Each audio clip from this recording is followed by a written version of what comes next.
Shalom, selamat pagi sahabat Petra yang terkasih.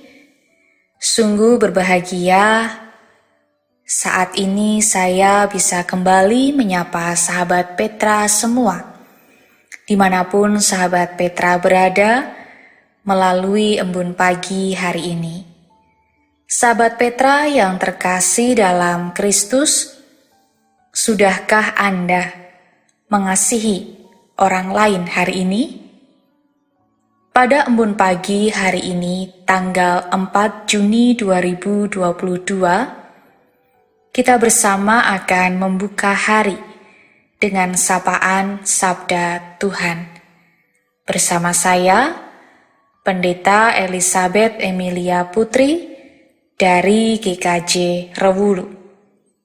Adapun tema renungan hari ini adalah pemeliharaan Allah, berdasar dari bacaan Roma pasal 15 ayat 24. Akan tetapi mari sebelum kita menerima dan merenungkan sabda Tuhan, kita siapkan hati dengan merendahkan hati di hadapan Tuhan. Bersama mari kita berdoa. Kami mengucap syukur ya Tuhan atas setiap kasih dan kebaikan Tuhan di dalam kehidupan kami. Engkau yang telah menyelenggarakan dan memelihara kehidupan bagi kami. Terima kasih Engkau telah memberkati istirahat kami semalam dan membangunkan kami di pagi hari ini dengan keadaan baik.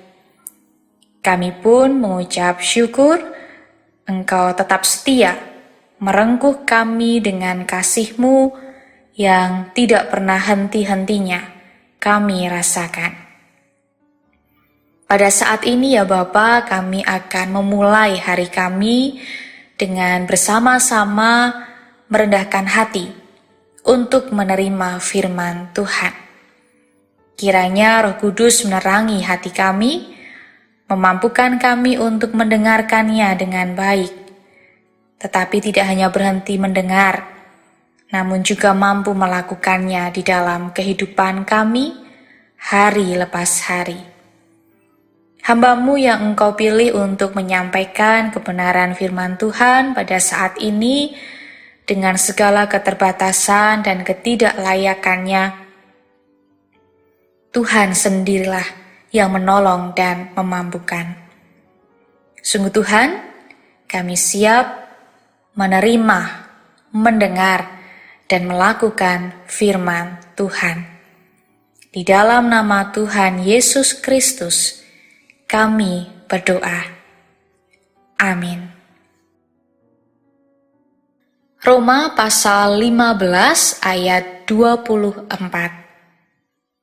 Roma pasal 15 ayat 24 yang demikian firman Tuhan.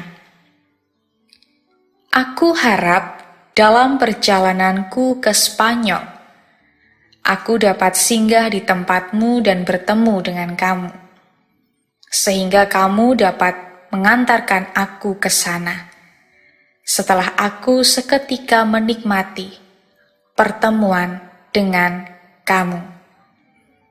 Demikian firman Tuhan yang berbahagia setiap kita yang mendengarkan firman Tuhan dan yang memeliharanya. Haleluya. Sahabat Petra yang terkasih dalam Kristus Yesus, Rasul Paulus datang ke Roma pada waktu itu sebagai seorang tahanan. Sebelumnya Yesus telah berkata kepadanya di Yerusalem, "Demikian jugalah engkau harus bersaksi di Roma." Bapak Ibu bisa melihatnya pada Roma pasal 23 ayat 11. Akan tetapi Rasul Paulus mengalami peristiwa demi peristiwa yang sangat memilukan terjadi dalam kehidupannya. Ia ditangkap dan ditahan, diancam akan dibunuh, hampir tenggelam di Mediterania, hampir dibunuh oleh prajurit, dan dipagut oleh ular berbisa. Rasa-rasanya banyak peristiwa yang terjadi dalam kehidupan Paulus yang seakan-akan mencoba untuk menggagalkan tujuannya. Akan tetapi seperti yang sudah saya sebutkan di atas, ia tiba di Roma sebagai seorang tahanan. Dan itu semua terjadi karena pimpinan Tuhan yang menghalau akan segala rintangan yang ada.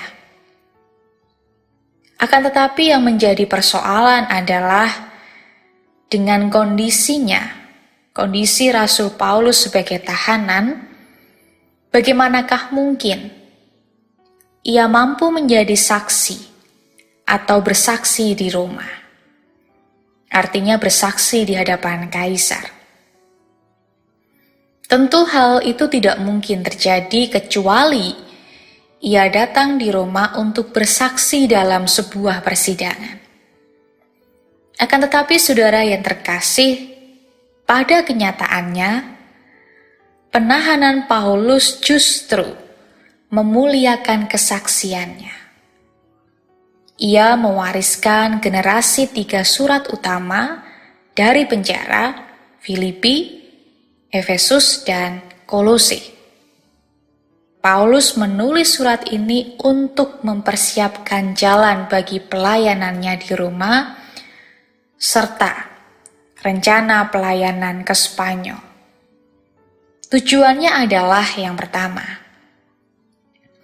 karena jemaat Roma rupanya mendengar kabar angin yang diputarbalikkan mengenai berita dan ajaran Paulus.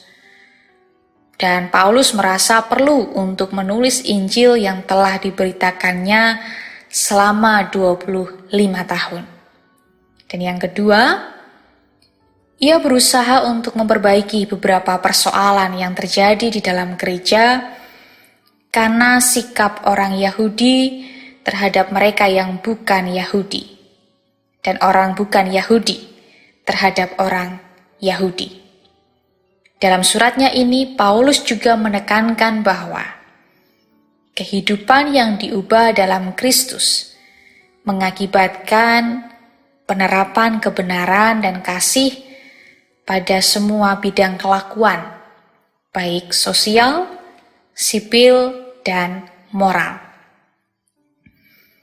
Paulus mengakhiri surat Roma dengan keterangan tentang rencananya pribadi, yaitu rencana pelayanan ke Spanyol, dan ucapan salam pribadi yang panjang, nasihat terakhir, dan sebuah kidung pujian. Dan untuk informasi bagi kita semua, Spanyol adalah negara yang terletak di semenanjung Iberia di bagian barat daya Eropa. Konteks pada waktu itu adalah setelah Rasul Paulus mengunjungi orang-orang Kristen di Roma, Rasul Paulus berharap untuk ditemani sampai sebagian perjalanan ke Spanyol oleh rekan-rekan seimannya di Roma. Tidak dapat dipastikan apakah Rasul Paulus pernah sampai ke Spanyol. Akan tetapi Clemens dari Roma menyatakan bahwa Paulus sampai ke ujung paling barat yang bisa mencakup Spanyol. Jika Paulus sampai ke negeri itu, kunjungan tersebut mungkin dilakukan antara waktu Paulus dibebaskan dari pemenjaraannya yang pertama di Roma, kurang lebih 61 Masehi, dan waktu ia dipenjarakan lagi di sana sekitar tahun 65 Masehi. Dan pada saat itu Spanyol berada di bawah kekuasaan kerajaan Romawi. Dari perjalanan Paulus ini yang menjadi pertanyaan, di manakah wujud pemeliharaan Tuhan dalam hidupnya? Bukankah ia mengalami berbagai macam kesulitan ketika akan menjalankan tugas perutusan dari Tuhan untuk bersaksi di Roma, bahkan rencana pribadinya untuk melanjutkan ke Spanyol. Akan tetapi jikalau kita menyimak dari awal, bagaimana sebenarnya Tuhan memelihara kehidupan Paulus, bahkan tidak hanya kepada Paulus tetapi juga kepada jemaat di Roma. Kita tahu bagaimana peristiwa yang sangat memprihatinkan yang dialami oleh Paulus ketika ia akan menuju ke Roma. Ia ditangkap dan ditahan, diancam akan dibunuh, hampir tenggelam di Mediterania, hampir dibunuh oleh prajurit, dan dipagut oleh ular berbisa. Tetapi semuanya itu bisa ia hadapi dan lalui. Dan semata-mata karena pemeliharaan Tuhan di dalam hidupnya. Bahkan sebagai tahanan sekalipun.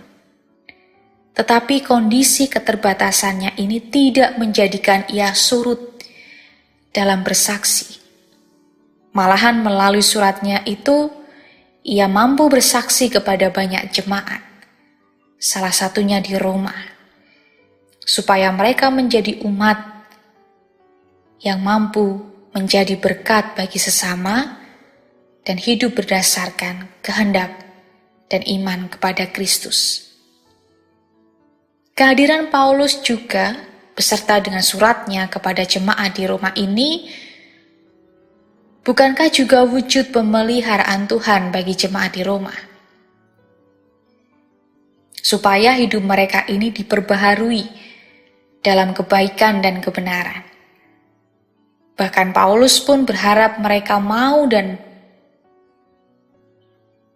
menemani dan ikut serta dengan Paulus untuk menuju ke Spanyol untuk melanjutkan kesaksiannya.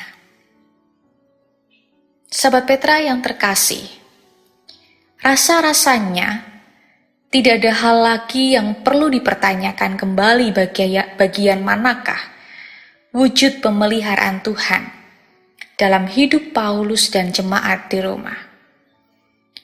Paulus dalam tantangan hidup yang terjadi dalam persoalan-persoalannya, nyata sekali bahwa Tuhan memelihara dan menolongnya untuk mencapai tujuan atau dalam hal melakukan tugas dari Tuhan.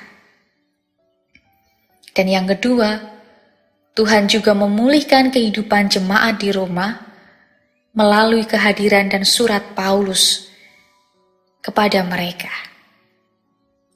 Inilah hal yang sungguh luar biasa. Bersaksi tidak hanya menceritakan tentang apa yang dilihat, akan tetapi juga mau terlibat di dalam peristiwa, khususnya dalam hal ini adalah karya dan pekerjaan Tuhan. Dan Paulus melakukannya dengan dasar pemeliharaan Tuhan. Akankah kita sungguh merasakan pemeliharaan Tuhan di dalam hidup kita? Bukankah dalam setiap persoalan yang terjadi dalam hidup kita sampai saat ini, seberat apapun itu, bahkan membuat kita menangis dan merasa tidak sanggup untuk menghadapinya, tetapi Ia selalu memelihara dan menolong kita? Bukankah selalu ada jalan yang Tuhan berikan bagi kita untuk menghadapi setiap persoalan dan tantangan hidup, ketika tujuan hidup kita adalah bersaksi akan kebaikan Tuhan? Kasih dan pemeliharaannya senantiasa ada dalam hidup kita. Bahkan Ia pun memulihkan hidup kita. Maka saat ini, mari ketika kita sungguh merasakan pemeliharaan Tuhan, terlibatlah dalam karya dan pekerjaannya, melalui hidup dan kehidupan kita. Sehingga semakin banyak orang yang mampu merasakan kasih Tuhan, pemulihan Tuhan, melalui kehidupan kita. Tetaplah setia, dalam pemeliharaan Tuhan, dan jadilah saksinya. Tuhan memberkati. Amin. Mari kita bersatu di dalam doa. Kami bersyukur ya Tuhan, untuk sabda-Mu yang kami dengar pada pagi hari ini. Kami sungguh merasakan pemeliharaan Tuhan di dalam kehidupan kami, dalam setiap peristiwa yang terjadi, dalam setiap persoalan dan tantangan kehidupan kami. Engkau memelihara kami. Engkau menguatkan kami, bahkan menolong kami. Maka ajarkan kami ya Tuhan, untuk mampu menjadi anak-anak Tuhan yang senantiasa setia dan taat di dalam menebarkan kebaikan dan kebenaran. Sehingga melalui kehidupan kami mampu menjadi saksi-saksi Tuhan. Kami mampu memancarkan kasih dan kehidupan bagi semua orang untuk memuliakan nama Tuhan. Pakailah kami ya Tuhan, dan tolonglah kami. Bapa, jikalau saat ini kami juga akan memulai hari kami dengan segala aktivitas kami, baik dalam pekerjaan, pelayanan, sekolah, rencana-rencana kami, dan apapun yang akan kami lakukan pada hari ini, kami memohon berkat Tuhan. Mampukan kami untuk menjalani hari ini dengan baik, melakukan kebaikan dan kebenaran, sehingga hari-hari kami dipenuhi dengan sukacita, damai sejahtera, berkat dari Tuhan, dan menjadi berkat. Terima kasih ya Bapa, kami menyerahkan hidup kami sepanjang hari ini hanya di dalam rengkuhan kasih Tuhan. Kami menyadari akan segala dosa dan kesalahan kami, oleh karena itu ampunilah kami Tuhan. Di dalam nama Tuhan Yesus Kristus, Juru Selamat kami yang hidup, kami memohon setiap berkat Tuhan. Amin. Demikian sahabat Petra yang terkasih dalam Kristus, embun pagi hari ini, tanggal 4 Juni 2022. Kiranya sabda Tuhan memberikan hikmat, kekuatan, dan penghiburan bagi kita untuk melewati sepanjang hari ini. Saya, Pendeta Elizabeth Emilia Putri dari GKJ Rewulu, mohon undur diri dan mohon maaf bila ada kata yang kurang berkenan. Sahabat Petra, selamat mengasihi orang lain hari ini. Tuhan Yesus memberkati.